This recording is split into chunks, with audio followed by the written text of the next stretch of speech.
Okay, I'm going to call this special meeting to order tonight for the Board of Selectmen, June 7, 2022. We have a quorum, so we will start. Selectman Mastriani should be on his way and arriving shortly. Bob Carlson, the first selectman, Nicole Porter, selectwoman, and I said Brett should be on his way. We'll start with the Pledge of Allegiance.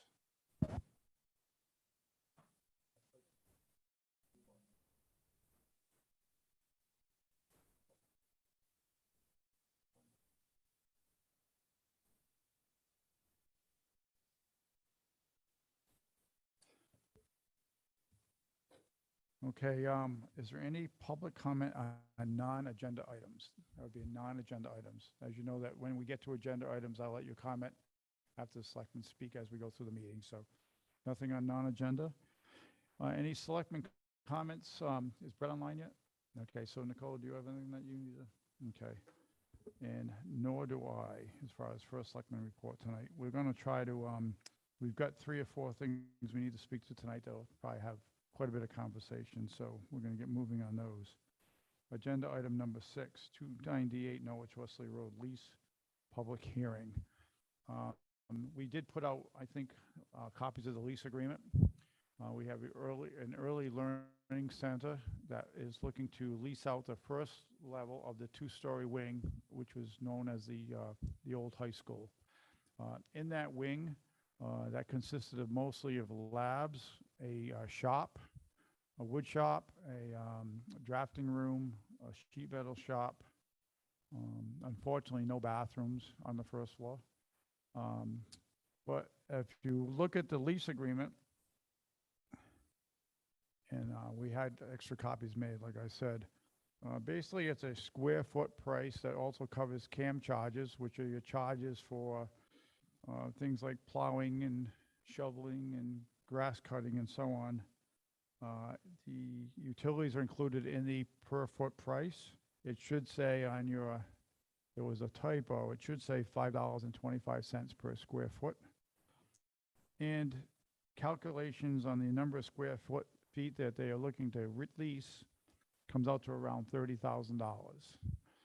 That is a, that price is for all the entire first floor minus the shop. The wood shop we're keeping for the town for a couple of reasons. One is the custodians still use it from time to time to do things around the school.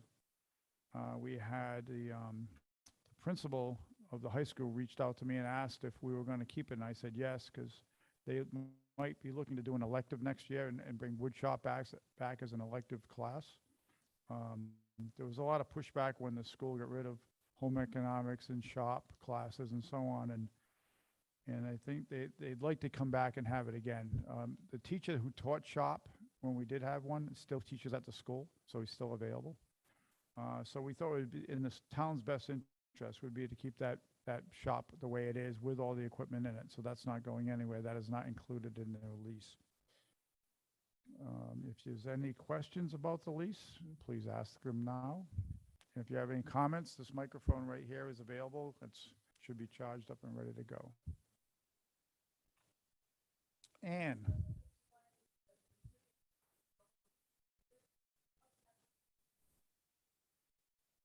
Sure. So Ann Norwalk's question was, what's happening throughout the building as we sit here? The 2-story wing is the side that's way down there. It's the old high school. It's the only part of this building that has 2 floors to it.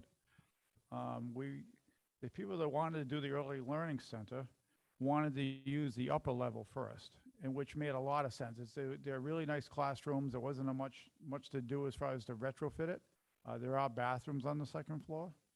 So that made a lot of sense until the fire marshal reminded us that we can't have children that are 1st grade and younger on the 2nd floor of a building.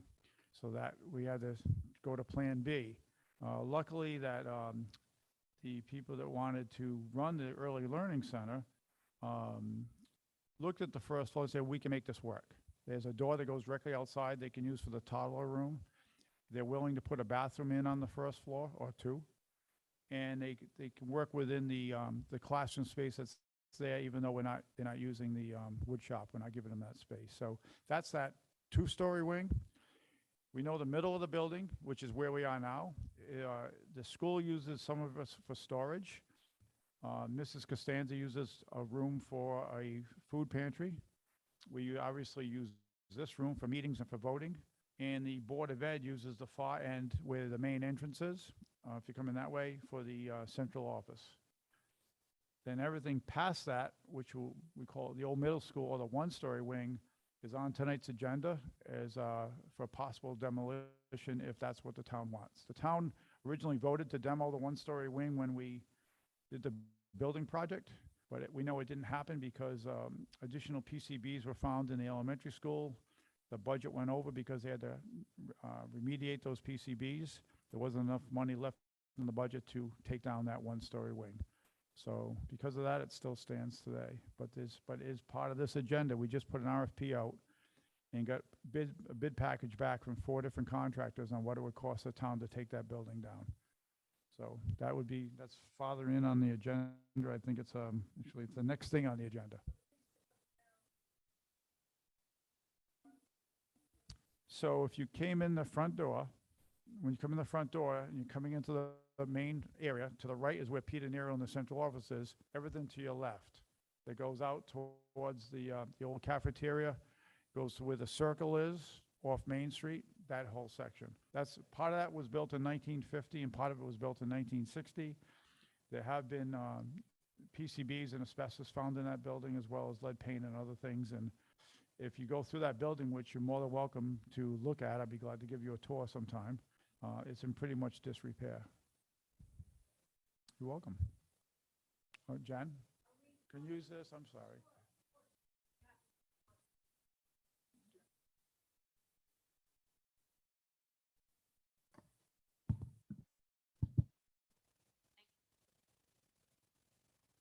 Section 7.3 capital repairs.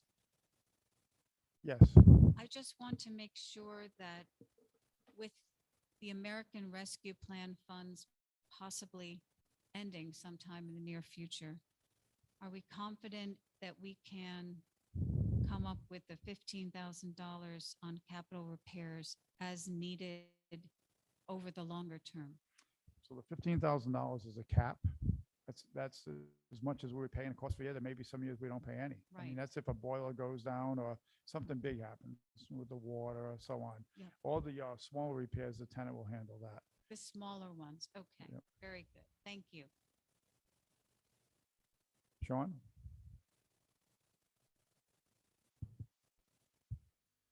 Pardon me, I think you made a correction or something along the way as far as, The correction on the square footage. So on the original, there was a typo and it said $525 per square foot. We couldn't get $525 a square foot. So we $5.25 per square foot is what it should have said. so that amount does or does not include utilities? Includes, it's a square foot price, does not include utilities, but includes CAM charges, What is a CAM charge? plowing, Common grass area cutting. maintenance. common ground. Okay. And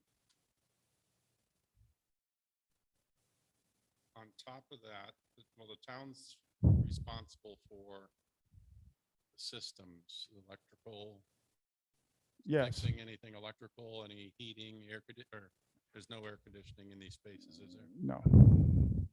In this space, but not in that space. So with the, if you look at that section that Jennifer was just looking at, we have up to a $15,000 limit per year on any major capital projects within the building. So if the heating goes, the furnace goes, the roof goes, something like that. If that happens, I think if you read here that the tenant and the landlord get together and they negotiate how to get it best fixed.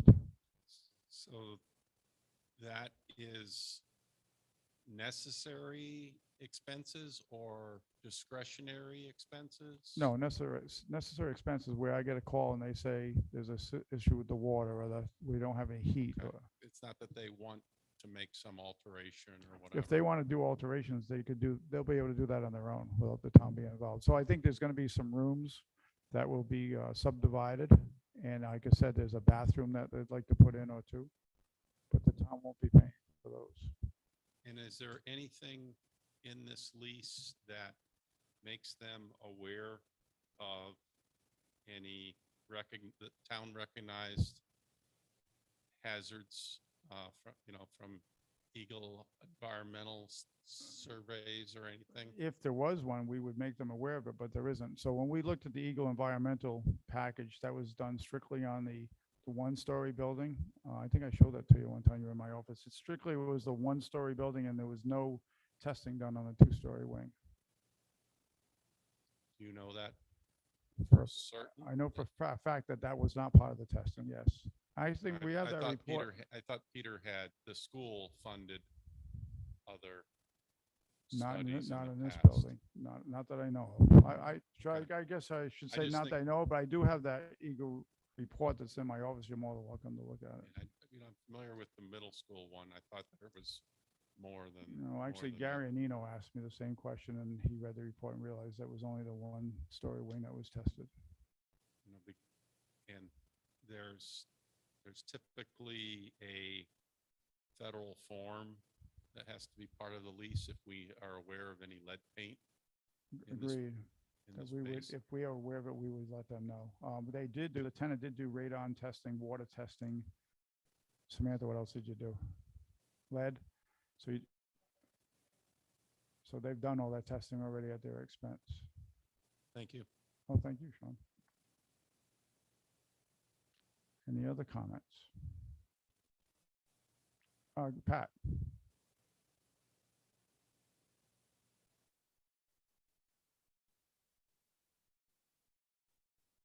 Yeah, just pull it down a little bit so you can speak. Oh, hold on.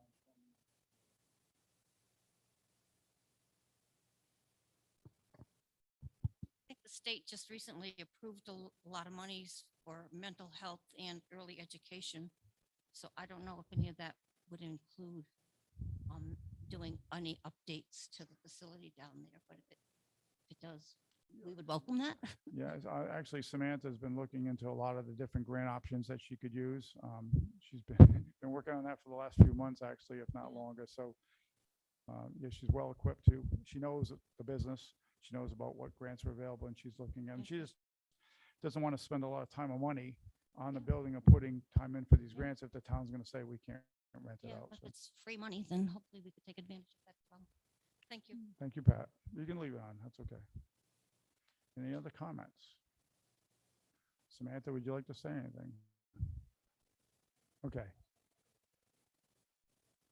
Perfect. Okay. I will say, and as Mr. Murphy said, if I find any kind of report that was done, I'll be glad to let you know. I'm glad to know you did lead testing along with the.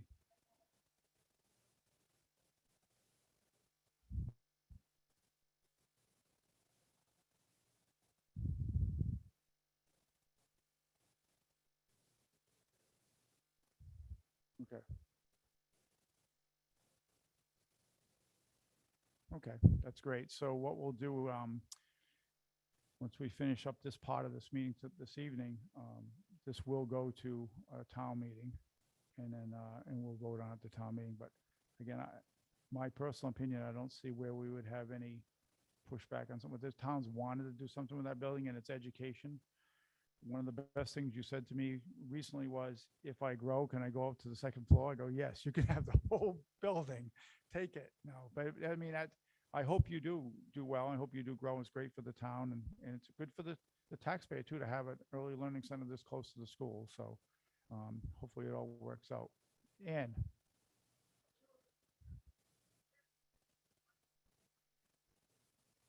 one point.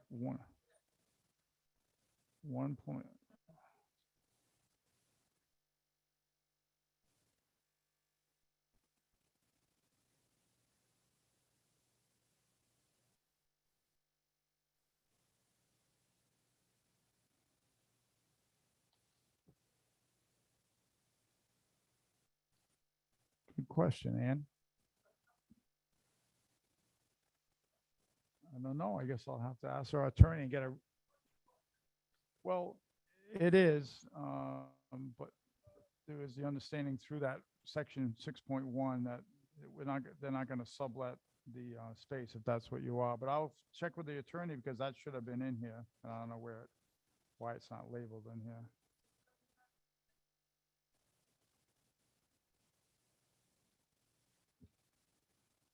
Well, it says that, let me see.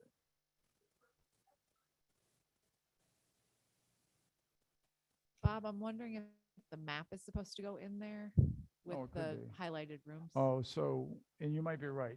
So there was, I think there are a couple of exhibits with this originally, Ann, where we had a map. I don't know if you remember the map we had of the school that had square footage and had, I think that was in, the two-story room was in red and this was in yellow. And I think we had it at the community conversation. I'll check and see if that's what that referred to, if that was the map or not. Because except for the map, it tells you that it's understood the tenant so agrees.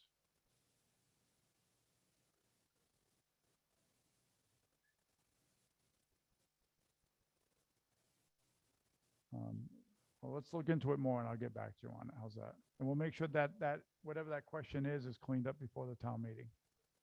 Okay. Yes, Pat.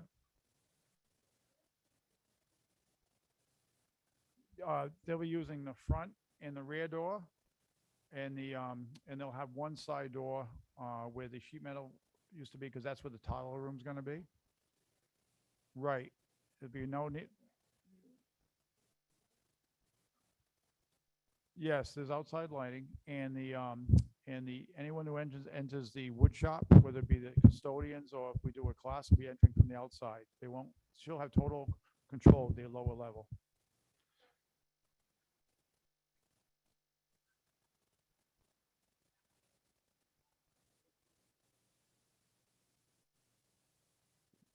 Brett, if you didn't hear that question, it was what were the entrances to what entrances would be used by the tenant? And I'm just making a note to get your answer to your question.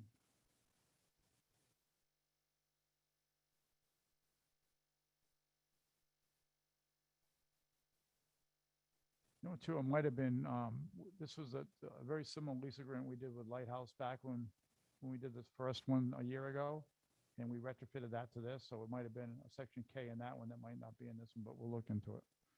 Any other questions? Okay, hearing none. Nicole, do you have any comment?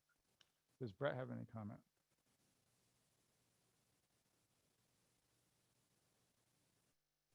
Okay, then I guess at this point, we can just agree that we'll add, when we call for a town meeting, this will be on the town meeting call, okay?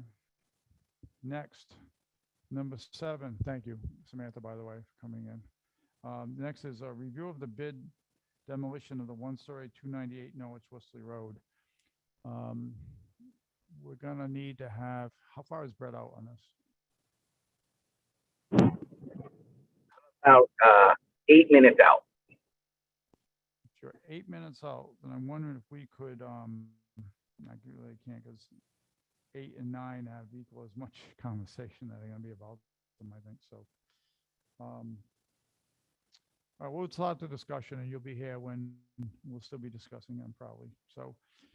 All right, so as we know, and with Brett listening, we had 10 contractors do a walkthrough of the one-story wing, which is the old middle school, again, built in 1950 and part 1960. And historically, we remember that the town was going to demo that as part of the school building project. And it didn't happen because extra monies were spent for the remediation of the old the elementary school that was being totally rehabbed. So when there wasn't enough money at that time, the administration tried to rent out the one-story wing to pretty much no avail. There was someone that would take one room and somebody might take another room, but as it turned out, we couldn't get the building rented out, and the people that wanted to take the rooms, they didn't quite fit into the library's deed restriction at the time.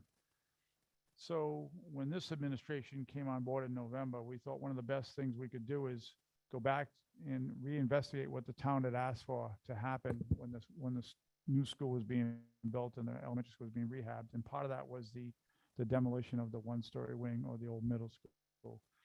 So much has passed since then. We had a community conversation to discuss it back on January 15th. And at that, meeting, there was two, it was overwhelming that we should do some demo.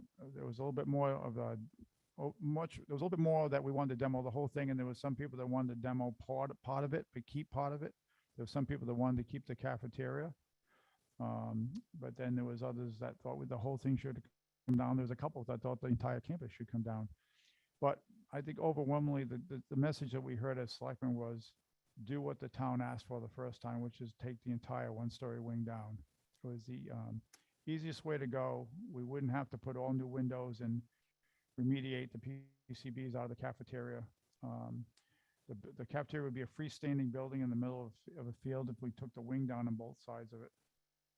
So with that said, we decided to go to a walkthrough and ultimately a bid process for the demolition of the one-story wing. We had 4 bids come into us last week. We'll refer to those bids at this point as A, B, C, and D. The lowest bid came in at $693,000, I believe. 689,000 was the lowest bid.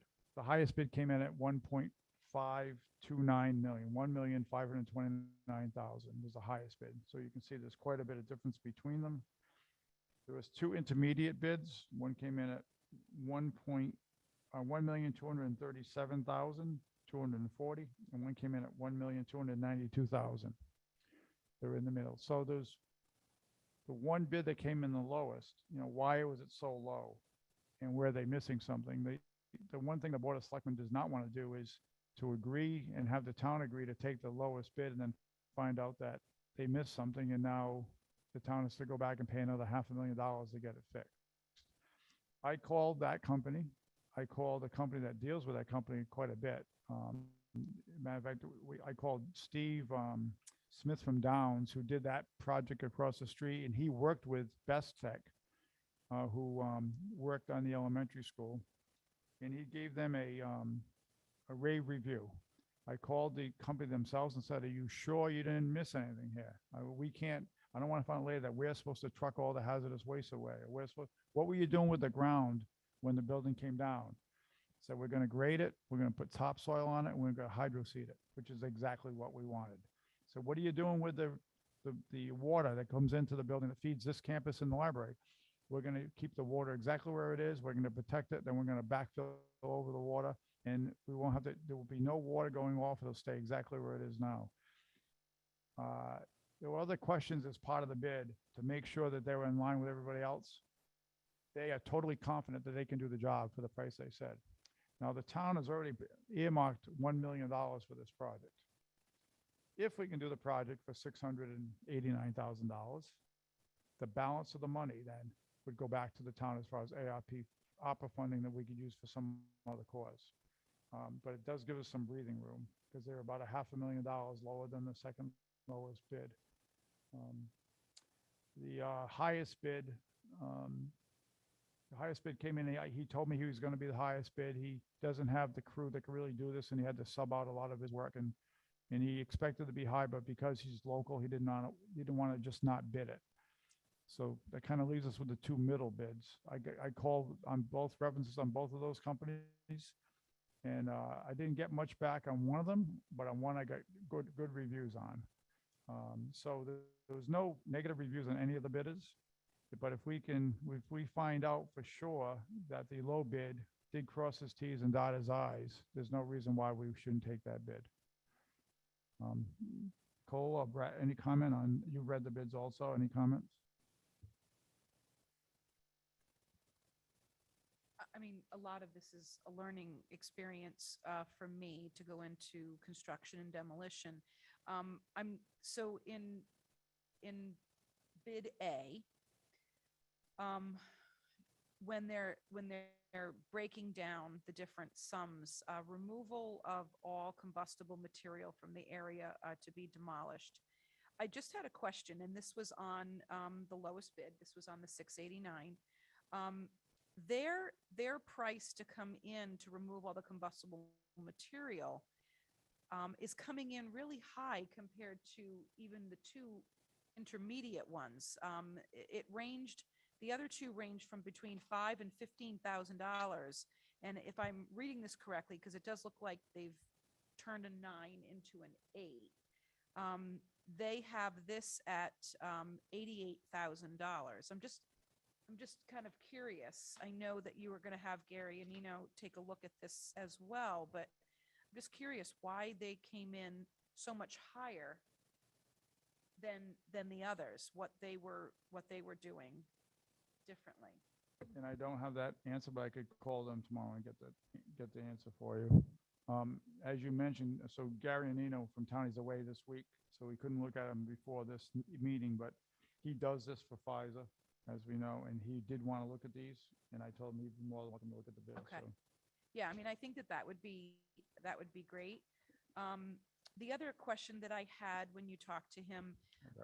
one of the intermediate bids, actually for number 3, salvage of any equipment to be sold or repurposed. 3 out of the 4 bids said none, but one of them actually had $1,000. And I'm just wondering if they identified something that the others hadn't. No, was that D with 1,000? Okay, sorry, yeah. Yes. So I think he just threw a number in there, figuring he could get something Try for to it. get something But off. we had liquidators in here last week, and they're gonna do an auction on a lot of the stuff that's still in the building. And they feel we can get quite a bit more than $1,000 for that, and we just do it Excellent. ourselves. And since the other people weren't giving us any money back as part of it, like a discount for their work, then I feel free that we can sell that and probably get quite a few thousand for the Okay. material. Okay, cool. I was pretty impressed and, again, first time kind of taking a look at some of these bids, they really break it down to the nail as far as what the rental each day for equipment. I mean, it really is kind of impressive, the level of detail that they go into, breaking it down of what they're going to do. I also just had one other comment in looking at all of the different projects that these 4 people worked on. It was very interesting to see how many schools in different towns were being demolished. So we find ourselves in a very similar situation. I mean, we know in Westerly, right across the state lines, they have a number of schools that are vacant. But and I do like the fact that we have personal firsthand account of the work in A, of work on our own school across the street. So that made me feel a little bit better too. Hi, Brett. Okay, so I was listening to everything you guys have been talking about on my ride from my lacrosse tournament. And I know the A, B, and C, they're all in D, they're all good companies. I did some research myself. I know B is, this is all what they specialize in, demolition of buildings. I think C is already doing some work here in town as well. And I've heard good things about them. The low bid, the A, at first I was super concerned when I saw it. I was taken back a little bit by it. But looking into it more, I think that in hearing that you called them, and it's a lump sum bid for all the work in the scope of the RFP, is they've done work in the school before. They specialize in environmental hazmat, PCBs, and asbestos.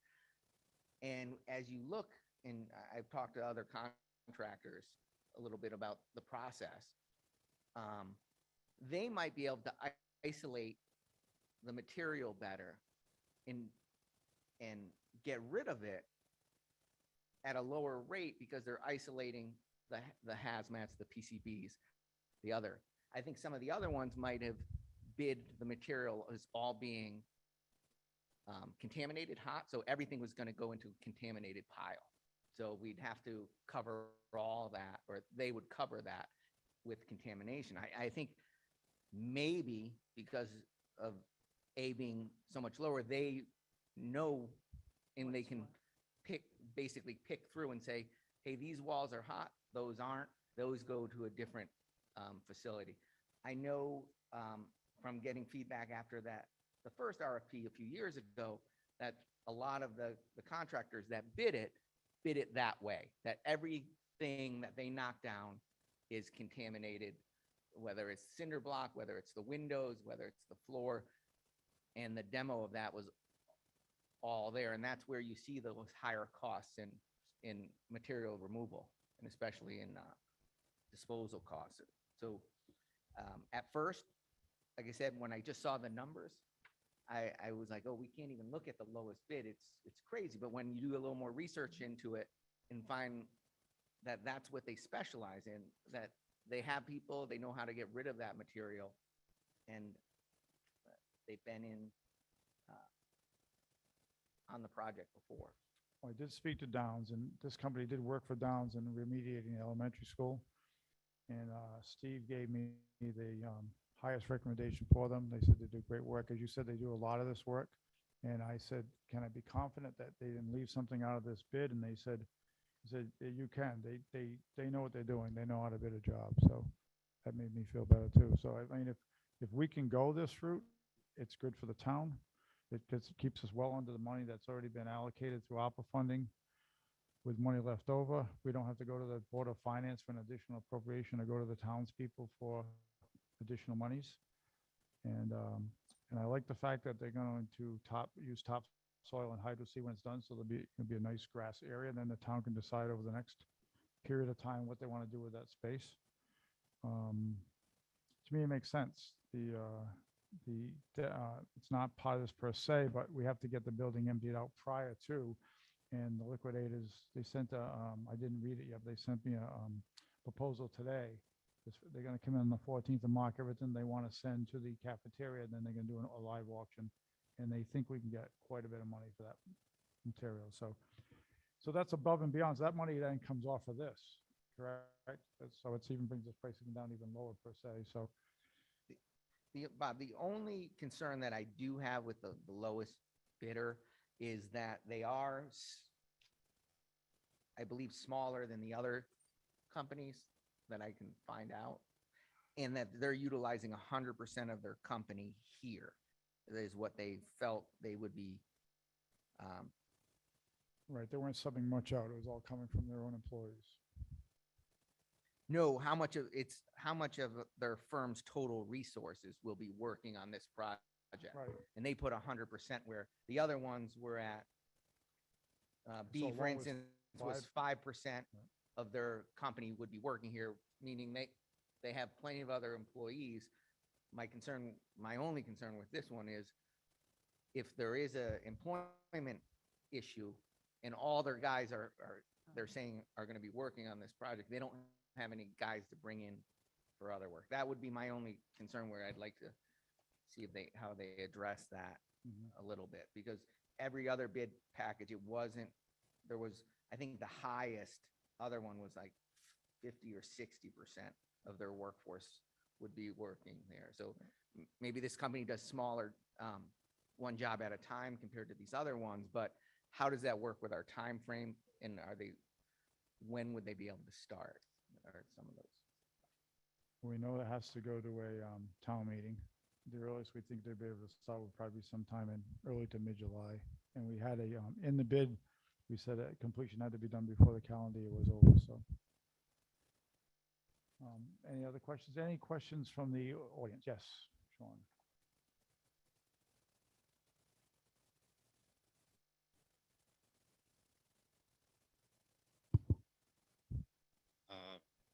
Company A is, Well, we were just using letters tonight only because of I guess it is bids once they're open. yeah, are that's true. So public public A, knowledge. company A is Best Tech. Best Tech. BESTECK. BESTECH rather.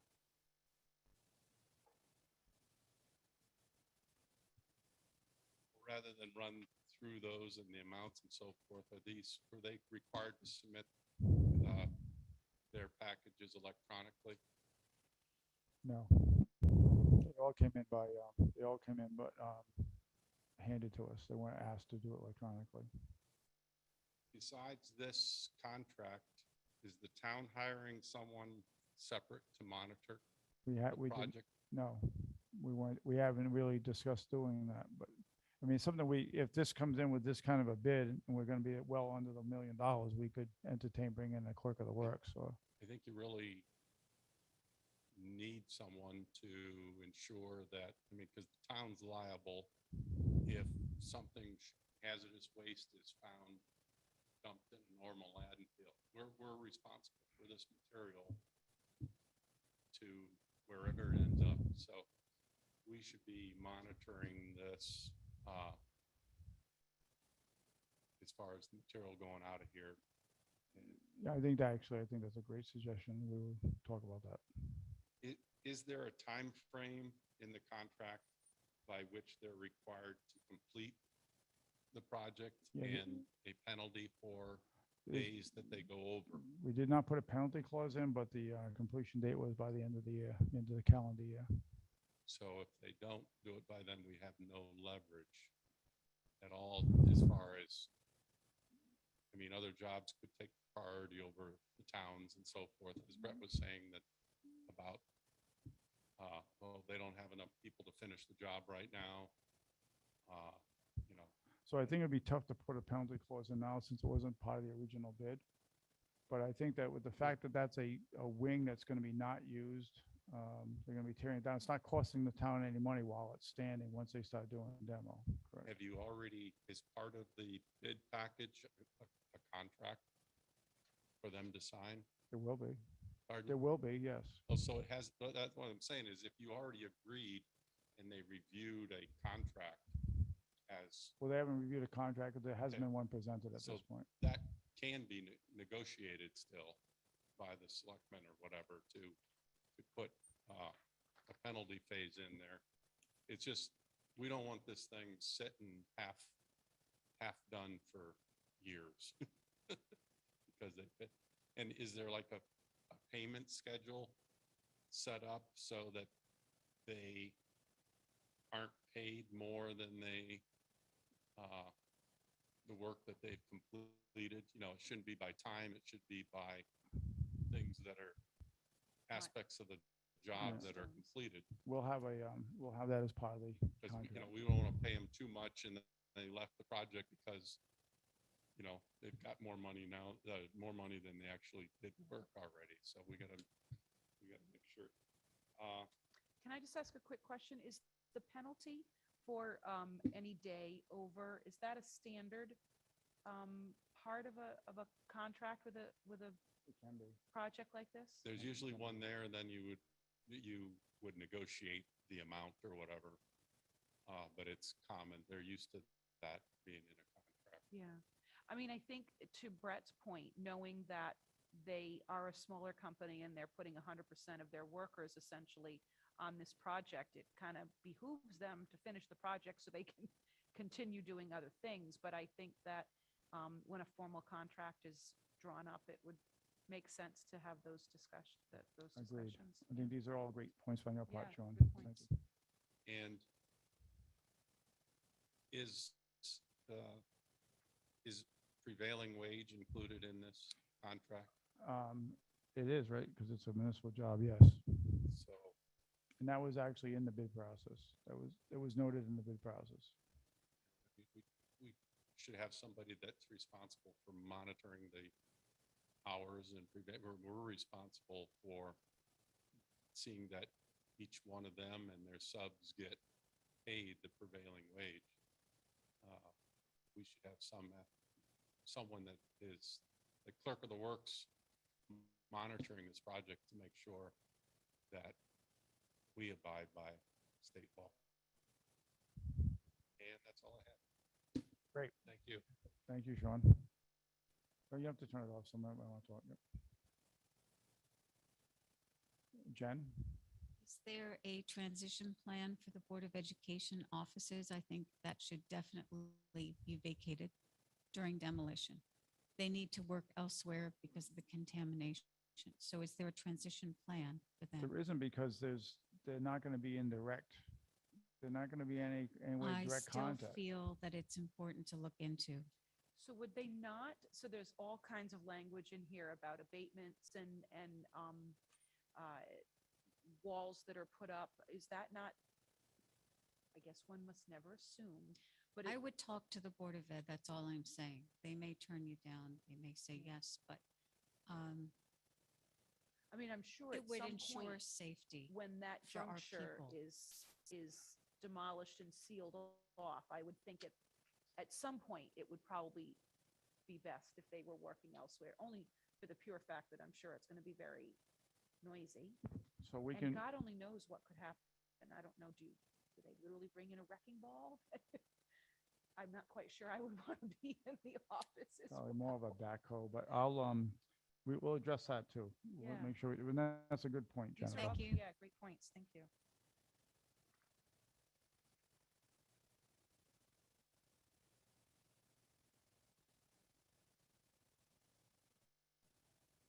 Any other comments? Pat? Just was very surprised and pleased and glad that you had done kind of due diligence to go back to the company with the lowest bid and make sure that they had everything in there. So I think I'll make some other calls tomorrow on your question on the 88,000. Yeah, I'll talk to about the 100% of the crew working here. And we'll talk to the attorney about setting up a contract. I think Sean's point about a clerk of the works makes sense, especially if we go with this bid. Yep. Pat? My comments are just about the contracts. I have other comments later. But you said something about the water's going to stay where it is. Are all the utilities staying where they are? I mean, if they're underground and connected to all these different wings, are they going to be disconnected and removed so that if anything else were to come in there, there's So the only utility that feeds this part of the building is water. Everything, all the electricity and everything else that feeds this part of the building and the two-story wing is already in this section. I don't mean here. I mean when they're taking out. Right, so the one they're taking out, that's a separate electric system, and the only thing that's connected to both this and the one-story wing is the water. Everything else is just is separate. The heating's Right. So separate. they're going to take out the gas and Wi- and That'll just- all come out of there, yes, as part of the demo. But you the- said the water was going to stay in place, and so because the water line comes from Main Street, goes through that building, goes to the library and comes over to this wing. That's the only thing that comes from that building into this wing. Everything else is, this wing has its own heating system, its own furnaces, its own electricity, and so does that wing, has their own. so all the other underground things are going to go away. So because once they stop working with that dirt and soil and covering it, you don't want any of the And- utilities underneath there. No, I agreed, and that's always part of the remediation. And as far as these bids go, there was lines on, sections on how they would take care of that. And when this building was connected to the one story, I think it was in the 1990s. So there probably is some kind of a petition barrier doesn't have this contaminated waste in it, where they were connected at one point because they were two separate buildings for a long time until they did the major renovations when they, That was 1994. yeah, so that was after asbestos and the rest of the hazardous materials. So there is some kind of barrier probably already existing where they were connected. No, I agree, but to Jen's point, and just to make sure that the Board of Ed stays safe, we'll make sure that we can seal that off or ask them to maybe move for a week, especially if that happens during the summertime, maybe we can have them go to the building for a week while the building's empty anyway across the street while we're working on that section. Once that's sealed up, then they're safe again from Yeah, any, right, I have questions. I have some comments about the whole project, but not. okay. Any other questions or comments? Okay, so we still have a little bit of work to do. Christine, timing wise, this has to go to town meeting, obviously. So it depends when you want to start the project. If we had this slated for the June 27th town meeting. There are other items that are time sensitive, so we have to have that meeting on that day. But if we're going to go to get a clerk of the works, that's going to have to go out for RFP as well. So if this is contingent on that, then this can't move to the next town meeting. not fully understanding what a clerk of the works, although I do like the name, does. There's nobody qualified within our town employees already that could do that or has the bandwidth to do that. Okay. No, it's almost like you bring in a project manager. You're hiring a project manager to oversee it. So, I mean, you could vote to move this to the Board of Finance and then move it to the town meeting, but you wouldn't be able to start the project until you did the clerk of the works, which would also need to go to the Board of Finance and a town meeting. So can you explain a little bit? So I understand normally how the process works with us sending this to a town meeting and going through the approval. Now, we've gone to a town meeting about $1 million out of ARPA to pay for this. If it's under $1 million, why do we have to go to another vote? I think- Especially if technically and legally, right? Pat and I were talking about this last night, that the town has already voted to take it down. And they already authorized us to use $1 million of ARPA to do so. And we've been talking about this for. We can confirm with the town attorney. Honestly, I don't think we thought any of the bids were going to be under $1 million. Yeah. So, Right, so I think we should answer that question. I mean, that's a key question. But I do think we should move forward on looking for a clerk of the works or a owner's rep. They go by both names, but I think in projects in the past, we've learned that sometimes it's helpful to have someone that can oversee the town's interests in these. And I think the last time they looked at one for a project, it came in about $50,000 or something like that. So when it's all said and done, to make sure things are done right, I'd like to see us try to move forward with that as soon as possible to get that out there if we're moving forward. At the same time, there's no reason to wait to try to get that going too. I think my reasoning to go to a town meeting would be strictly for transparency, to make sure the town's still on board with what they thought of I know there was a vote taken 4 years ago. Actually, it's longer than that, it's 2016. So that vote was done on the first referendum, and I know the town did vote on it at that time. Things have changed. I don't think it's ever harmful to go back and ask the town if their thinking stays still the same. Here we are, 5 But years later. we just voted a month ago or 3 weeks ago. To put the $1 million toward it, yes. I guess I'd have to read the Yeah. actual vote we. It sets bad precedent to re-ask questions that have been asked and answered in town meeting. So we need to confirm with the We'll town talk to attorney. the town attorney and get best, but if in the bids, it does say that our work schedule is looking like to award the bid on June 30th with the start of construction. And I know we had to give them some kind of a timeline of July 5th with 100% completion by December 31st of 22 or earlier, obviously. Knowing that companies have all kinds of other projects, if we delay that, I'm concerned if this is the timeline we've put forward right now, and I don't know what the answer is, I'm just saying that I'm concerned that that may impact the company that we choose in saying, yeah, I can do the new timeline, or no, you know what, that doesn't work for me, and now we're dealing with another timeline. no, so I think we can award the bid on the date we said we were going to.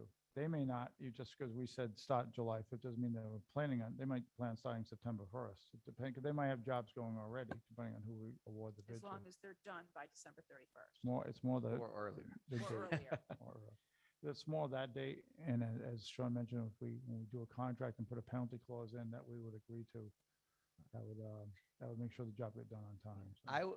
I mean, ideally, I think we should move forward and decide how we're awarding the bid. Because I would definitely like to start the demolition as soon as possible. So if a company like this could get the biggest bulk of it done over the summer timeframe, without kids across the street, without kids walking to the library, I think we're better off. I think it saves a lot of headaches, not just the Board of Ed issue, but I know the elementary school walks through, goes to the library. I mean, as much as we can get done in the summer would be beneficial to the town, I think. I agree. Can we ask, when you call them back, in the scope of the work, what kind of a time frame they're thinking?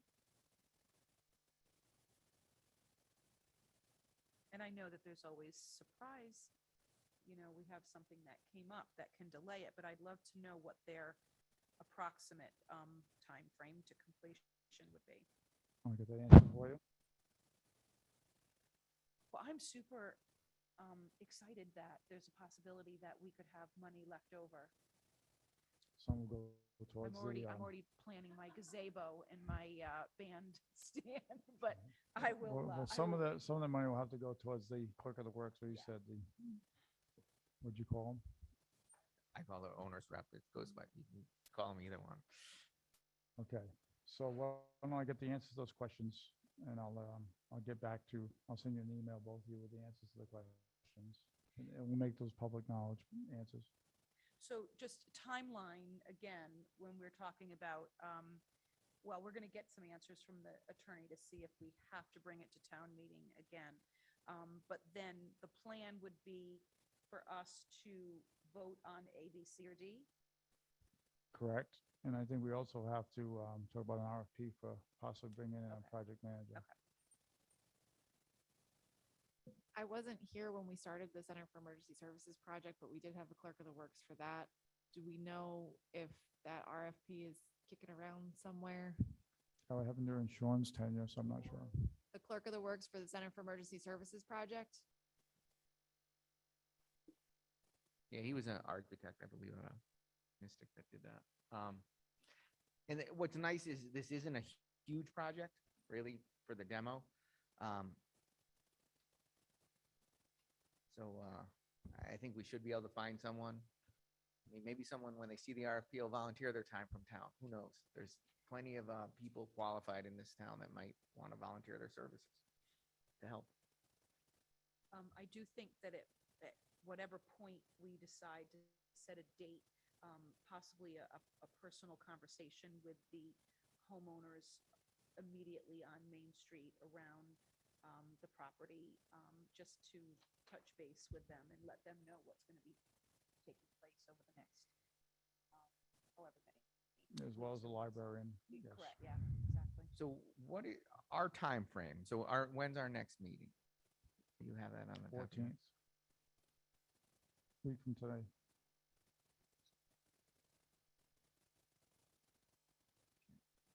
So we should be ready to decide on the bid at that meeting, you believe? Yeah, yes. Okay. So I'll email you answers to the questions prior to that.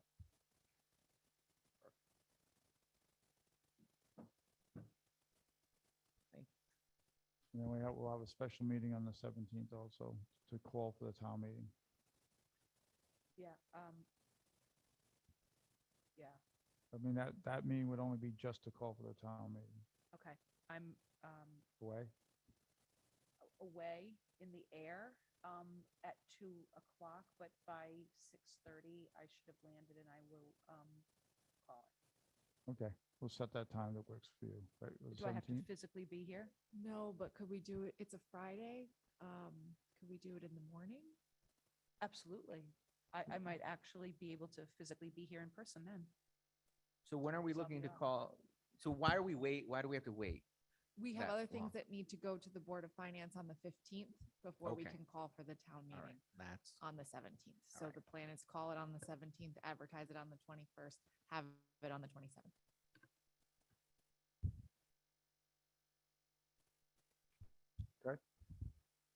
Any other discussion on this evening? Any discussion from the audience?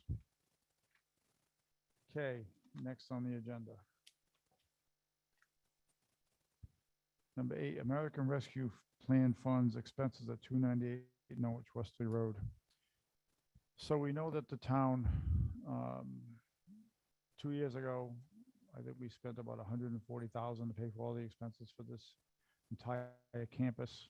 At the time, it was a little bit of a surprise. No money was budgeted for it, and we had to pay it. We got an appropriation from the Board of Finance.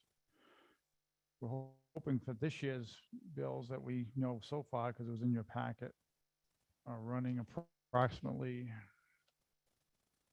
actually, to the date of this report, they're running $90,884.09, $90,884.09. So what our hope was to put a not to exceed number on this. We held 140,000 of ARPA funds back just to cover us on this, so the taxpayer would not have to pick up this tab again.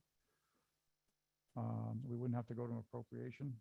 So we think that if we're able to put a not to exceed number, and I'm talking to Christine, we thought 120,000, we may not hit that, which would be fine. But at least that would cover us for the expenses for this building. We're still waiting for some expenses to come in on it. Any monies that we did not use could go back into the opera fund pool per se. Say it just like they would if we picked the demo number, that's the lower number. Those would go back into an opera fund pool that we could use for other causes. So,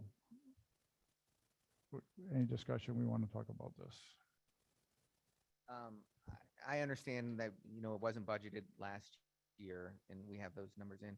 I just want to make a reference that when we start moving forward, especially after the demo, I'd like the town to really look at all these contracts we have in place that we have with a lot of these companies that the Board of Ed has signed in the past, to make sure we are dealing with companies that are giving us the best prices for a lot of these services that every time I drive by this building and I see their vans parked out front or in the back and they're sitting, I get a little nervous because I know our bills are racking up and we had no say in any of those contracts. But I mean, those expenses are here. I know a lot of them are energy and things like that. But a lot of the maintenance things are things that we should really look at once this. Yeah, we've already Let's do started that this. with the elevator company. We've got a new bid in from, is it United Elevator? Univer- what is it? Independent. Independent Elevator, yeah, so they're, we're in the process now of working, talking to Coney to see, about breaking that. We feel we should be able to break that lease, that agreement rather, because that agreement was with the school system, not with the town. Yeah. In fact, that gentleman's calling me tomorrow to have that discussion, so, I agree with you, Brad. I think that rather than just take, once the proverbially the dust does settle from the demolition, but once the dust settles and we have a tenant in the two-story wing and we have a one-story wing that's not there anymore, I think that immediately the cost to run this building will go quite a ways down. And then I think, but I think also, as you said, to look at, see who's doing the work in here and if we can get a more competitive price makes sense. And then the town's taking over outdoor maintenance of the grounds at the start of our fiscal year. As a Is that July correct? 1st, yeah.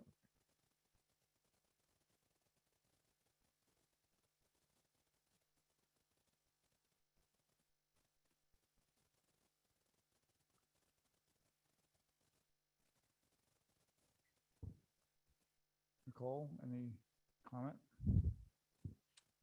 Any comment from anyone in the audience? Pat?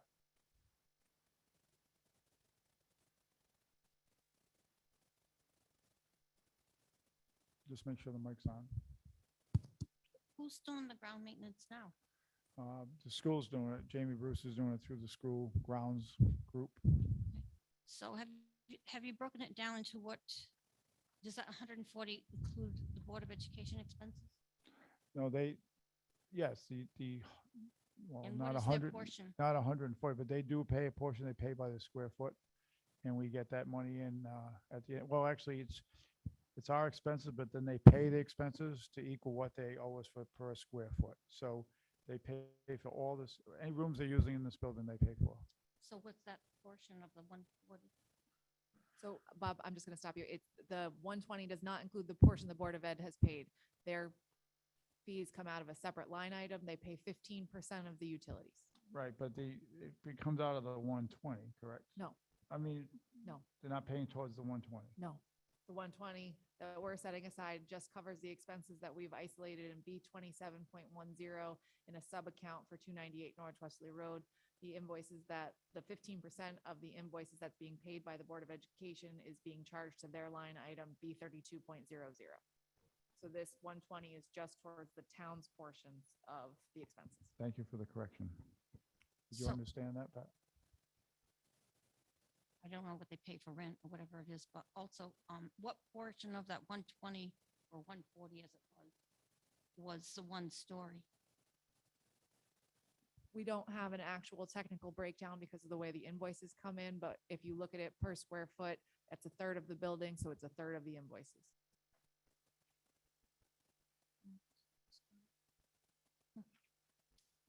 But you don't have that. The invoices are not broken down that way. The heat, there's two gas bills for the building.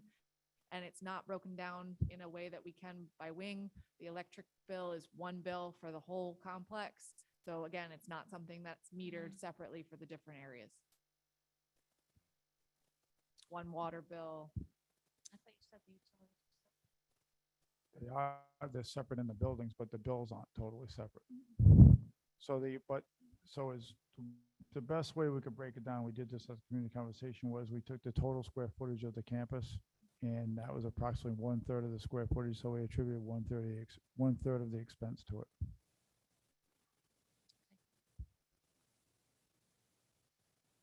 Anything else? Any other questions? Have we updated that map of what they're utilizing, what they're not utilizing, Board of Ed? It has not been updated yet, but it will be. Let's put it this way, it's in progress. And where's the greenhouse falling? As far as part of the square footage that they're using in the new map. Okay. I have that square footage if you want to see it. It's on my desk. All right, perfect. Were those things in there prior or no? Those were things that we never accounted for No, before. there was some discrepancy of what they said they were using and what actual use was. Okay. Right, thank you. Okay, so we have to vote to send that to Board of Finance, correct? Is it 120 or 140? 120, Okay. and it's a not to exceed number 120. Okay. So I'll make a motion to move forward utilizing our ARPA funding not to exceed $120,000 to pay for utilities and maintenance of 298 Norwich Wesley Road. I second. Okay, so we have a motion, a second. Any further discussion? I just hope that this is the last time we have to deal with it like this. I know, I'm just, I hope that's how it all works out. It sounds like a heck of a plan if it all comes to fruition, doesn't it? Okay, so we'll take a vote. All in favor of the motion as stated by Brett and seconded by Nicole, say aye. Aye. Aye. Okay, perfect. 3-0. We'll send that to the Board of Finance on the 15th, correct? Next agenda item, Infinite Visions update. Okay, so Infinite Visions is a software that the town first did not approve, and then on the second vote did approve back last August. Infinite Visions is a software that we were told that the school was on, and it is. The school does use Infinite Visions. And the town, the best thing for the town to do would be go onto it so we'd have the same program. Both the Board of Finance chairman and the first selectman at the time both felt this was the best way for the town to go. And the second vote it passed. There's roughly a $60,000 bill to go into this program. We started training on it in January. We spent about $19,000 so far in training. It's about another $40,000 to go. And what we're finding out is that what we had hoped we could get out of this program is not coming to levels we thought it would be. Not only did I get some negative feedback from our town hall employees that have been training on it, but also I called the towns of Preston, Walcott, and Plainfield and got their information on why they felt, did they like the program or didn't they like the program? Turns out that the woman we spoke to in Plainfield, which her name was Kelly, used to do the same thing for Brooklyn, Connecticut. And Brooklyn also had the same Infinite Visions program. I'd say that there was a lot more negative feedback than I had hoped from the three towns. The one person that was somewhat positive was a woman from Preston, but she also works on the school side. She doesn't work on the town side. But the two people we spoke to on the town side, both Plainfield and Walcott, were a lot more negative. As one person told me that she gave it on a rating of 1 to 10, a 5 to a 6. And if she had to do this over again 2 or 3 years ago, when they made the decision, they may have made a different decision. They felt that when they needed help and they asked to get them back up and service, they were slow to come with the service and the backup to get them up and going again. Or they would give them information that they had trouble deciphering on how to fix the problem. Um, There's issues with HR, with the use of time clocks, with payroll. I think in both Plainfield and in Walcott, they use a different outside source for both time clocks and payroll. They did not use the one through Infinite Visions. We also found out that the Infinite Visions plan, as we thought, was going to be able to talk clearly with the Board of Ed side of things. They have it's the same program, but they don't. They're two totally different programs within one. One's geared towards the school and one's geared towards the town. And as the woman from Preston actually said to me, is this program was made for the schools. It wasn't made for a town, especially a small town. And a small town to use something like this, you're using about anywhere from 35 to 40 to 45% of the overall package because you just don't need it. If you're a bigger municipality, it makes sense. But for a town like ours, it doesn't make sense. And she was surprised that we spend the kind of money we're spending to use this program. I did want to check with other towns to get feedback because I just wanted to make sure that wasn't on our town level that we were just resistant to change. No offense, but resistant to change, or that we thought that the workload was going to be more than we wanted to carry. But after speaking to these other town employees from towns that did use this, again, most of the comments were of a negative nature. So my thought is this, and I spoke to past First Selectman Sean Murphy on this. My thought is this: that before we start throwing additional monies after this program, I would like to entertain the idea of cutting our losses, going back to using QuickBooks as we did before. We have an upgrade coming with is it Time Clocks? What's the name of the company, Christine? Time Clock Plus would be the solution that we would be using for both time clock and leave plan tracking and other human resources functions. Right, and we would continue with the current Prime Pay, which is what we use for payroll. Again, I think we could plug along and keep going and kind of force this down our throats, and probably we would get our way through it eventually. But if we're not using it to its extent and we're not getting all the things out of it we thought, and we're not really working hand in hand with the school, even though we're on the same program, why would we want to throw extra dollars after this? So that's my thought. I don't know whether I know you don't know much about this at this point, so it's kind of surprising you a bit, but any thoughts on Infinite Visions, or do you want to ask any questions of Christine, myself? I would even bring Sean, being the treasurer, has been in this conversation for the last few months also, so I would ask him if he wanted to comment, he could. I mean, I know you've been training a lot on it. I've walked into town hall and you're on training.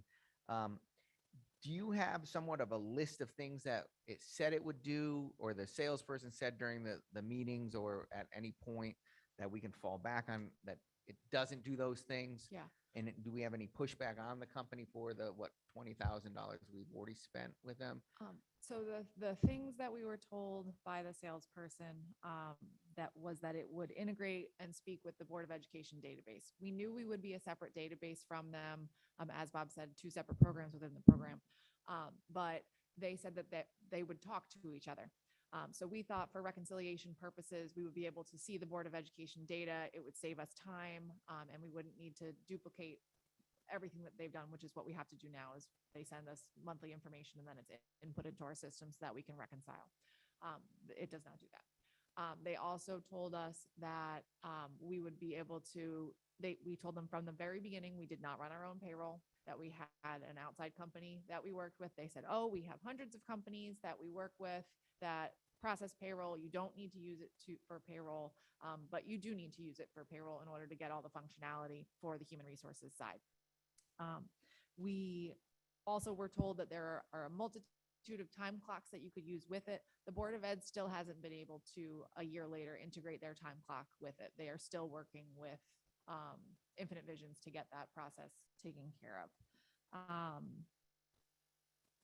We were also told that we would be able to have a transparency portal, similar to what we had with OpenGov, but with more information.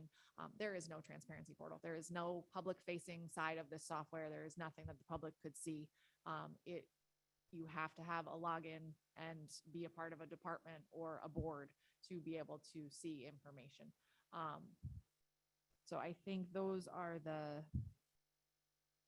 the largest pieces. There's, you know, small little bits of things that we're finding as we go through it. But even there, the trainer and the project manager that we've been working with have made comments that the salespeople will just say what they need to say. And they get frustrated that the salespeople say all these things and make all these promises, and then they're the ones that have to then tell you that, no, the software doesn't actually do that. Right. So. So, I'm glad that you reached out to some other towns that are utilizing it. I wish we did more of that before we signed on, I guess. Especially, so you said Preston and another town, Brooklyn. Preston, Plainfield, and Walcott, but the woman who was in Plainfield, Kelly, used to work in Brooklyn. Right. So did she use it in Brooklyn? Yes. Okay, because what Brooklyn has a finance director that oversees the school and the town. So that's, Yes, she used it on the town side in Brooklyn. And now in Plainfield, they only use it on the Board of Ed side. They don't use it on the town side at this point. So she was able to speak to her experience from Brooklyn. I've had the experience of having a software installed and having it be a disaster and having to deinstall. And I think that it just causes more harm than good. I am absolutely in favor of, unfortunately, cutting our losses. And so QuickBooks, that is something that we could pick back up. Actually, we're not live yet, right? So we're Right. still, it would be nothing. We would just end training, end the contract. I would love some kind of recourse with the company. Vendors are unfortunately notorious for promising the world, and what you purchase is I told you, the Filene's bargain basement versus the, you know, the Macy's. But I would love some kind of recourse, or at the very least, just a phone call to the company. But I'm in favor of cutting our losses. I don't see the point of dedicating another $40,000 if it's not going to get us where we want to be. I agree with you. Part of me would like to wait until our next meeting to really, well, I don't know if you have training scheduled by then, but I would like to do a little research. I would love to see our contract, and I would love for us to do a little pushback to know where we stand with the company. But before I'm comfortable voting, I want to make sure there is no recourse from the company on that contract. So I did look at the contract after Bob and I had our first conversation on this, and it is a 1-year contract, year to year.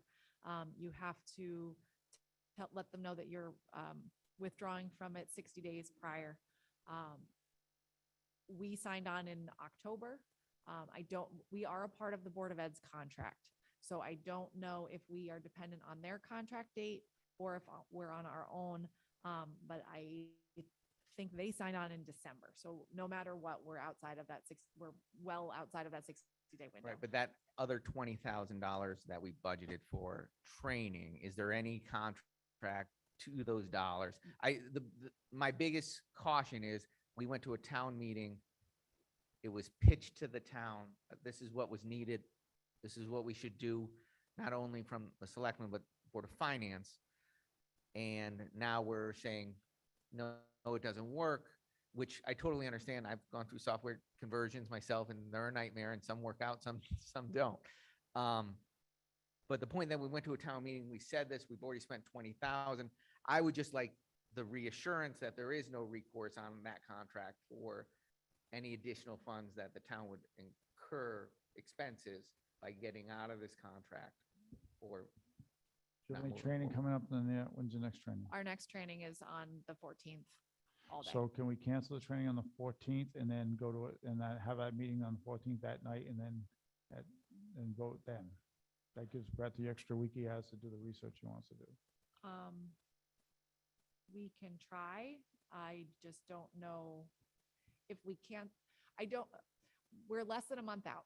So if we cancel the training and then we still decide to move forward, I don't know if we're going to be ready to go live on July 1st. So I guess a bigger question is by the 13th or the 14th, our meeting, if Bob could call, talk to whoever he needs to in that company to go over our concerns, get them addressed and say, hey, this is what we're looking to do, is we're looking to leave, and see what recourse, see what they say, and look at the contract. So then we know.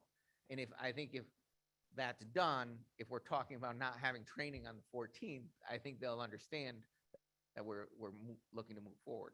That's my thing. If all those things line up, then I have no problem saying, let's not keep it moving.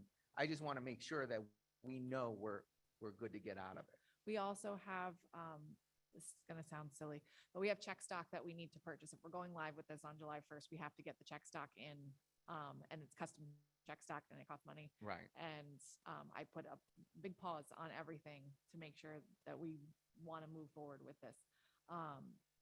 So we have to run our first checks on July 8th. So I don't know that we can. Well, hold see, off that. this isn't against you, Christine, but every time, like, this is what, I mean, we've talked about in the past, that everything's an emergency to make a vote right now to figure out what we're doing. And I just think that we need to do our due diligence to make sure they can't come back at us for anything. And if that means, I don't see us moving forward with the program if we can get out of everything, and why continue on after that year contract, why continue training? But it would be nice to make sure that that can happen, and also see if there's any recourse for them to come back, because we are still a customer. The town of North Stonington is still one of their clients on the Board of Ed side. I would think they would want to try to work with us on this side, because it's still the same contract, to try to make up for some of this issues. The software does not do certain things, so there's no modifications. No, I'm not no talking about that. I'm talking Okay. about getting us out of the contract and possibly reimbursing us for some of our expenses that we've already had. You said the check stock, you're talking about the check stock, the current check we use, or the infant? For the new software, it's a completely different layout of checks, so we have to get new check stock for all the checking accounts that the town has. If we decide not to move forward with Infinite Visions, do we have check stock on the old program? Yes. I'm comfortable with it. Sean, being the treasurer, I'd love to have comment if you could.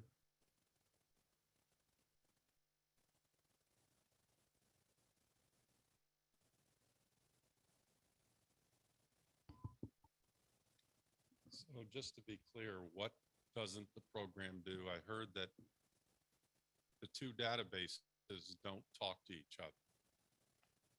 I don't know that it was ever expected that the databases would talk to each other. Wouldn't you just need to have a clearance, a login for each of those to access their database? We were told that it would talk to each other. That was one of the things. What does that mean to you, to talk to one another? Yeah. I think you meant. What do you mean overall. by talk to one another? That It's two separate databases. the way it was explained by the salesperson was that we would have access to their data and it would be in our system. That was how they explained it to us. It was not true, but that's what they explained to us. But the Board of Ed would need to give us a login, and we would need to get that from them. I don't know that we would have that. We haven't had that discussion, and there's changes in administration happening Since anyway. it's two separate databases, did you ever see yourself changing their No. database? Oh, no. So if you had a login, you would still be able to go into their database and see what amounts that their balances and so forth that. It's less of an issue of viewing it. It's more the double entry that has to happen, which we do now. But we were told by the company that we wouldn't have to do that double entry of the Board of Ed side into the town, since they are an expense line in our side. So you thought that they would. They told us that it would. And this idea of a timekeeping not being able to work with the new software. But how do you know it won't work with the new software? We were told by our project manager and by our trainer that it will not. One particular brand? Because they mentioned, I mean, you mentioned that they were told that there were various timekeeping softwares that they currently have linked to their software. Yes, so they told us that Time Clock Plus was a product that instantly spoke to Infinite Visions. When we talked to Time Clock Plus, they said there is no functionality of our software that does that. It does not do that to any product, and we don't actually know what Infinite Visions is. So- So it's a lot of back talk of how do we So know it's Why do we true? need that particular timekeeping software? Why don't we utilize a timekeeping software that Infinite Vision has had the most success with? Time Clock Plus was the one they recommended to us. Okay. So mean, I there- don't know there- what there's that others out there. I don't know what the product would be. The Board of Ed hasn't been able to integrate theirs. We were trying to work with another company, and again, it wasn't going to be able to integrate, which is why when they told us Time Clock Plus, we called up Time Clock Plus and started working with them. Yeah. And because we're not going to do our payroll through the system, there's a lot of limitations that come in. So what Infinite Visions has basically told us that we should do is if we're going to run our own payroll, we need to use the time clock independently with Prime Pay and keep Infinite Visions out of it. And that, so we're not utilizing the software that we would be paying for. Why do we need a timekeeping program now if we don't have one now? One of the ways that we sold this to the town was that we were going to increase efficiency for our staff. Right now, everything is done in Excel workbooks and with paper time off request sheets. There's no central way for the staff of the town to be able to find out how much leave time they have. They have to come and ask one person. And it's So just you- not the best way for us to run the town. So with Infinite Visions, you'd be able to still use the timekeeping the way you have it now. And instead of entering into Prime Pay, you would enter into Infinite Visions, right? No, they told us we cannot do that unless we run payroll through the system, Well, why don't you run payroll through the system? because we don't run our own payroll. We outsource it to Prime Pay, and So there's a, that's what it gets down to, is you don't want to run your own payroll. it's not that we don't want to, Sean, we don't have the ability right now. This is a conversation that we've had outside of these meetings. And like, I see that you're saying the contract we have with them is basically for the annual license, Yes. not for a particular number of training hours. So when we signed off on the $60,000 plan, it included a certain number of hours for training. And when they first made the training schedule, they thought we were doing a lot of things that we don't do in our operations. So we cut back the schedule. And I was told by them that you only get charged for what you pay for. We have not contacted the company and told them that we're contemplating terminating the contract. So Is there a contract for the training hours? there is a 2-sheet piece of paper that was signed. That was the quote. So we I don't, we could be liable. We don't know until we talk to the company or we pay our legal folks to determine whether we're going to have to, even if you make a decision tonight to, not move forward, we could still be responsible for all the training hours and at least 1 year of the annual. I don't know. I mean, because we didn't give them, does the software contract start July 1st? I don't know. Okay, because I mean, if that's when we're starting to use their software really. And No, in their eyes, we started to use their software when we started training. okay, so basically we'd owe them for the first year. We've already paid for the first year. Okay. So Sean, I actually went back into some of the minutes from the Board of Finance to see it was $60,325. But I do remember, I was on the Board of Finance then. So I do want to go back and watch the presentation from the gentleman, but I do remember it coming up in saying, is that the set dollar value? And I remember it being that it was based on the amount of training that we would, ended up utilizing.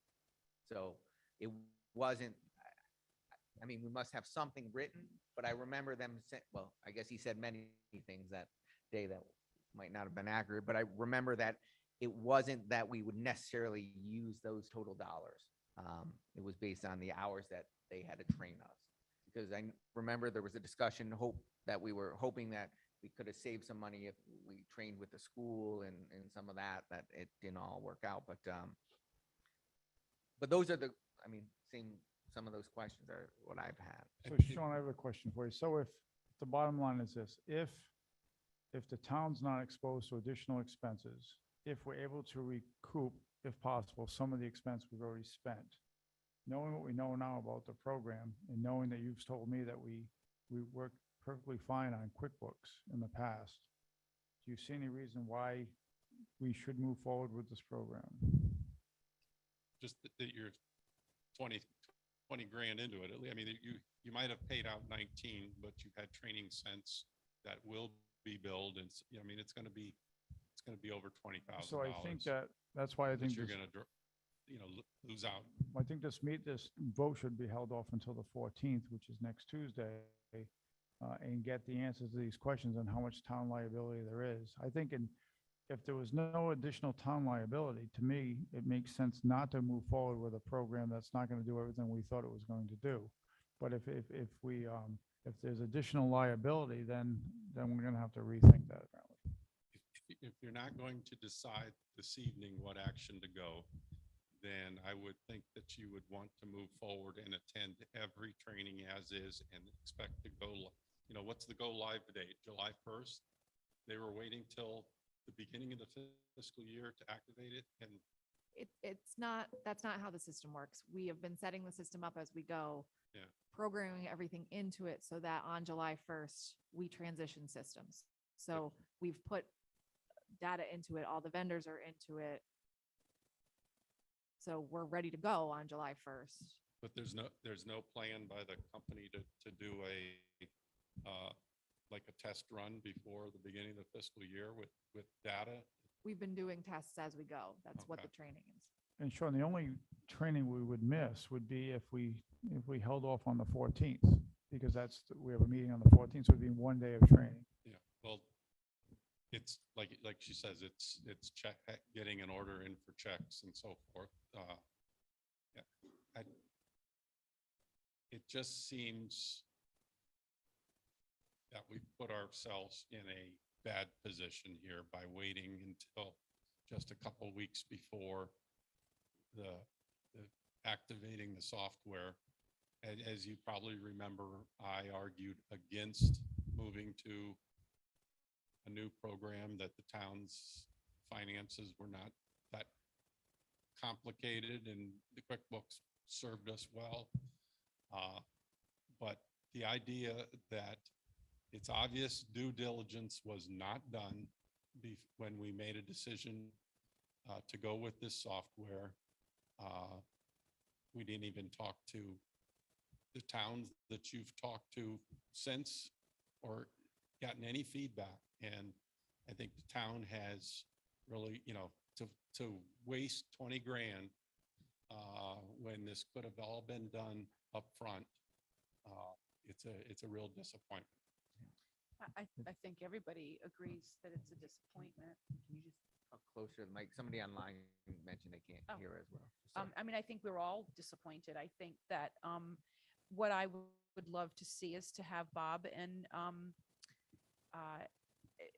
I would love the vendor who came to us. I think that I remember being in the room or online listening to the presentation by them. So I'd like the vendor and the project manager, or better yet, somebody above the project manager, just to have a conversation and say, here are our concerns, here's what we were told, and here's what the reality is. I mean, to have their own employees who are conducting the training and managing the rollout say that, yeah, I don't know why they say that, because the software won't do that. So I think that conversation at the same time and researching with our town attorney, any kind of contract we've already signed or entered into, finding out what the recourse is. But I'm not in favor of, I mean, it doesn't do what it's supposed to do for us. Why would we pay additional money? Why would we not just cut our losses now? And I agree. If we can answer those questions, Yeah. I don't see why we'd spend another dime and with them. And it- I think we're missing also that not only did we spend $20,000 in training with them, I'd hate to add up the hours that we paid our employees to be at this training. So that software company cost the town money on false promises. So I think we have some pushback there, especially knowing that we're still a client on this Board of Ed side. And I just would like if we can get those answers. But I agree, why would we spend any more money with them if it's not doing what Yeah. we need I'm- it to do? I'm And from the absolutely- people that deal with it on a daily basis. I'm willing, I know that we're never in favor of special meetings at different hours of the day.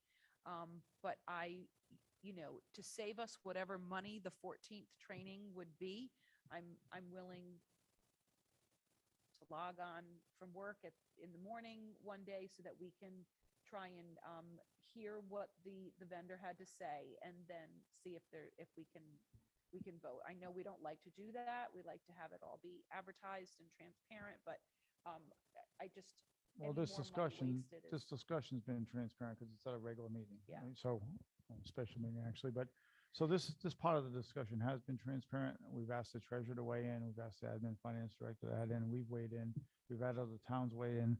I agree with you, this is not an optimal time.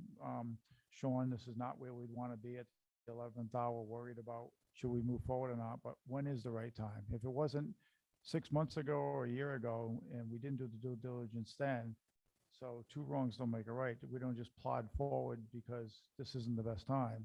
Like you know what? Today is a better time than tomorrow. Tomorrow is a better time than the next day. So the longer we go, the worse it gets. So I just think that we get the answers that the other two selectmen have asked us to get. Try to get those answers tomorrow. If we need to call a special meeting, we can. Christine? Can I just say one thing on the timing? So we have been, over the last 2 weeks, getting closer and closer, obviously, to the go live. And we were trying to figure out the time clock piece because that was the last piece that we knew we needed to have in place to make this work.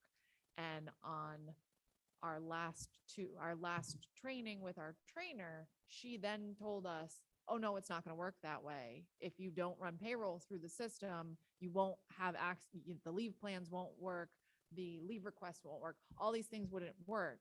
So then we went to the project manager and said, we need help. We were just told this, we're supposed to go live in a little over a month and we need to figure this out. We need to make this work. And she said, oh no, if you don't do payroll with the system, this is not going to work.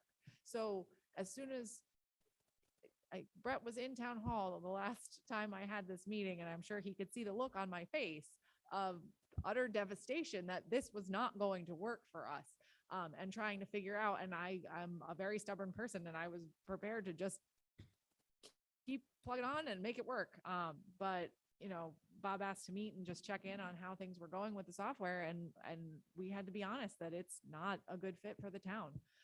So as soon as we got that definitive, no, it's not going to work like that from the software, we brought it forward. Christine, do you know why the Board of Ed has not moved their payroll or their time clock to this? I have an email from Deb that they've been trying to integrate and they've been working with the support from Infinite Visions, and they haven't been, Infinite Visions has not fixed their problem. So for what, a year, almost a year? Almost a year. One of the comments from, I can't remember what town it was, I think it was Walcott. She said that the biggest problem with them, one of the biggest problems was support. When they did have a problem, it took them ever to kind of help them solve the problem. And sometimes what they do, they told them over the phone, this is the solution, but it wasn't the solution. So she said that was one of the biggest reasons why if she had to do this over again, they may not make the same choice. So. Yeah, and Kelly echoed that. She said that you get an answer from support and you might not even understand what they're trying to tell you. And you have to think outside the box and figuring out how to even ask them the question Right. because you may not get the answer you're looking for. Now, I know at some of the presentations, I don't know if it was I know it was presented at the Board of Selectmen, it was at Board of Finance, they had a presentation, and at the town meeting, the software company had a presentation. But at one of those, it came up that our auditor loved this software as well. I know she's no longer our auditor. Have we discussed it at all with the new auditor? Have they seen issues? We've had some discussion with the auditor on the software. Most of it was related to capital projects and the way that they told us to set them up. And from an accounting perspective, that it's not the way that you should set them up. And they disagreed with us and fought with us. Infinite Visions did, that we shouldn't set it up that way. And then we talked to our auditor and said, they want us to do it this way and we want to do it that way. What should we do? And they said, no, you need to do it your way. Their way is not accounting properly. So, yeah, I think, Okay. I don't know how much experience our auditor has had with it, but I know they are most likely going to be taking on some of the clients who left our old auditor, since she has retired. So I think they'll have a lot more experience with it moving forward. I think when you're on the phone with them, either tomorrow or the next day, bringing up the Board of Ed's concerns and continued challenges with getting their stuff implemented, absolutely. Because Brett's right, in the end, we're still going to be their customer. We potentially won't go live with the town side, but we still have to deal with the company, and we should demand better service in that same conversation. Agreed. Any other discussion on this evening? We're gonna then table this until either the 14th or a special meeting between now and the 14th. Is there, just one last thing, is there a way you can give Bob for his phone call, a rough estimate of how many hours that you guys have put into this and what that translates into dollars on the town side? It's actually would be pretty accurate, because we have records of all your training, so. That'd be great. I think that would help with your negotiation. Okay, any other questions on this? Is there a hand up? I can't see that far out my glasses. No. Okay. All right, so why don't we put this to bed for now? Nothing from the audience. Sean, thank you for your comments. I appreciate it. Minutes from May 24th. Make a motion to approve the Town of North Stonington's Board of Selectmen meeting on May 24th, 2022 at 6:30 PM to accept the minutes as written. Okay, Second. any additional discussion? If none, all in favor of approving the minutes from May 24th, say aye. Aye. Any additional public comment? I actually have a comment since I wasn't here for the selectmen's comment. Well, If there you was don't no mind. selectman comment, but yes, you weren't here, so you can make it now. Okay. I listened to the Board of Ed's meetings, obviously, with my wife being on the board. And I mean, even before being a selectman, I would always go to those meetings. As we know, the business manager has resigned from the school. And I know this has come up before. I know it was brought up at the Board of Ed meeting, but I'd like to put it on the record. And I've also talked to the Board of Finance chair about this. And I think now's the time that we, as boards, the Board of Selectmen, Board of Education, and potentially even the Board of Finance, look at how our structure is set up. And at some of the other towns, like I mentioned Brooklyn earlier, that have finance directors that oversee the school and the municipal side, and then have other specialty people that are for human resources. And there's numerous different setups where, there's people handling some of the accounts payable and that on the school side and then the town side, but somebody's overseeing it all. And it's one person, especially in a town like our size. Not only do I believe there's a potential cost savings there for the residents of town, but there's also, it avoids some of the situations that we see tonight with this software. So that's why I decided to say it now, is it helps with our structure, but our synergy between the two boards. And what it does is it benefits our community. So I know boards tend to like to hold on to what they have sometimes. But I think it's time that we, as board members on multiple boards, look out for the interests of the residents, whether they're residents that have school-age children or seniors that don't have kids in the school that complain about the spending, or the parents that think we don't spend enough. I think this is the time. We keep talking, and from being on Board of Finance, being on Economic Development for years, and just coming to meetings, it's always been said to us, hey, as jobs change, people leave, that's when we will look at how we restructure things and how we can look at town government and in our efficiencies there. And I think this happening on the school level, now it isn't our call on the selectman level, but I think as a someone that looks out at for the whole town, it's time that we really have that discussion before someone is hired for that role and it's too late at that point. Because that's how it's always been told to us. Oh, hey, whether it's us saying it sometimes in the past, hey, we'll hire that person and then we'll work on tweaking it after the fact. But that's just not how the real world works. Once we hire someone under a contract or with a job description, that's where it ends. And then it's another 8 to 10 years or whatever it may be before we can even talk about this again. I think now's the time. I know it was brought up at the Board of Ed meeting, and it hasn't gone much further. But like I said, I've talked to the chair of the Board of Finance the other day. He's on board with it, about having that discussion. And I know we talk about ideal time, just like with the software. It's not the ideal time. We have a new superintendent coming in. We have the administrative assistant to the superintendent leaving, and now the business manager is leaving. So we have 3 new people in those roles. So I understand where some say, well, we need someone with the knowledge in the school system to be able to do these things.